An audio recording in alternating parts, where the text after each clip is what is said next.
بسم اللہ الرحمن الرحیم۔ آج ہمارا سبق ہے درس الخامس عشرہ، 15واں سبق ہے ہمارا۔ اس میں آج ہم الحوار الجوی یعنی موسم کے متعلق جو ہے ہم کچھ جملے دیکھیں گے۔ سب سے پہلے جملہ ہمارے پاس ہے کہ ما ہی درجۃ الحرارت اليوم، کہ آج درجہ حرارت کیا ہے۔ ٹھیک ہے، جیسے ہم کسی سے سوال کرتے ہیں، بات چیت کرتے ہیں تو پوچھتے ہیں نا کہ آج گرمی کتنی ہے، کتنی ڈگری ہے۔ ٹھیک ہے، تو اس وجہ سے پھر ہم اس طریقے سے ہم سے سوال کر سکتے ہیں کہ ما ہی درجۃ الحرارت اليوم، کہ آج درجہ حرارت کیا ہے۔ جواباً ہم کیا کہیں گے، تو درجۃ الحرارت 40 درجتاً، کہ درجہ حرارت جو ہے وہ 40 ڈگری ہے۔ اس میں پھر آپ اپنی مرضی سے جو بھی کوئی بھی مطلب ڈگری جس حساب سے اتنا آپ کی گرمی ہے یا موسم اگر ٹھنڈا ہے اس حساب سے اپنا یہاں پہ آپ وہ ایڈ کر سکتے ہیں۔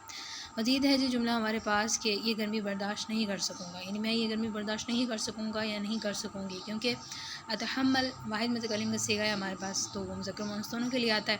اور لن جو ہے وہ حروف ناصبہ میں سے ہے۔ حروف ناصبہ 4 ہمارے پاس ہیں، ان لن کے ایزان پھر مضارع سے داخل ہوتے ہیں اور اس کے آخر کو جو ہے وہ نصب دیتے ہیں، اس کے آخر میں پھر زبر آتی ہے۔ تو لن اتحمل هذه الحرارت، کہ میں یہ گرمی برداشت نہیں کر سکوں گا یا نہیں کر سکوں گا۔ مزید ہے جی ہمارے پاس کہ بارش کے بعد موسم جو ہے وہ خوشگوار ہو گیا، تو قد تلطف جب وہ بعد المطری کے بعد، تلطف کا مطلب ہے خوشگوار ہو جانا، جب کہتے ہیں موسم کو بعد المطری، بارش کے بعد۔ قد نزل المطر البارحة، کل رات بارش ہوئی تھی۔ جیسے ہم نے اگر کسی کو بتانا ہے کہ کل رات بارش ہوئی تھی تو اس کے لیے پھر ہم بارحہ کا ایک لفظ استعمال کریں گے اور نازلہ جو ہے وہ ماضی کا صیغہ لے کے آئیں گے۔ اس طرح سے اگر ہم نے کہنا ہے کہ بارش ہو رہی ہے تو ینزل المطر، اور اگر ہم نے یہ کہنا ہے کہ بوندا باندی ہو رہی ہے تو اس وقت پھر ہم کیا ہم جملہ بنائیں گے، اس وقت ہم کہیں گے کہ ینزل المطر، ینزل المطر رزازا، زا ہے دال زال، اور رزازا۔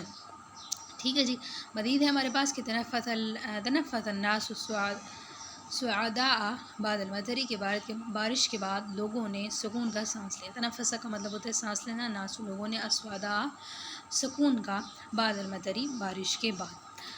اچھا جی، شغل المکیفہ یا مروحۃ، جیسے ہم کہتے ہیں نا کہ پنکھا چلا دو، تو چلانے کے معنی میں یعنی پنکھا چلانا یا ایئر کنڈیشنر چلانا، مروحہ کہتے ہیں پنکھے کو اور مکیف کہتے ہیں ایئر کنڈیشنر کو۔ تو شغل المکیفہ یا شغل المروحۃ۔